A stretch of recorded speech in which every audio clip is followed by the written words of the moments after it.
Welcome to our short tutorial on integration ONLYOFFICE Docs with Confluence. Make sure you have the latest versions of both solutions and the official connector.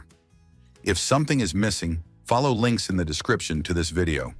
The easiest way to install the ONLYOFFICE connector for Confluence is from the official Atlassian Marketplace. When logged into your Confluence as an administrator, click the Admin drop-down box and choose Manage Apps. Click Find New Apps or Find New Add-ons on the left-hand side of the page. Find ONLYOFFICE connector for Confluence and click Install. Hit Close in the Installed and Ready to Go dialog. Alternatively, you can open the Manage Apps page and upload the compiled .jar file of the connector. Now configure the integration.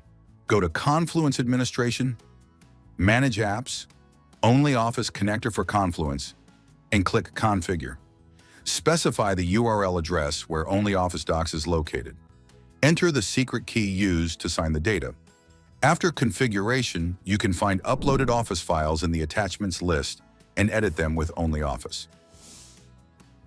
Besides, you can create a new document and fill it with content. ONLYOFFICE Docs and Confluence are successfully integrated. Follow us on YouTube to stay informed with other integration tutorials.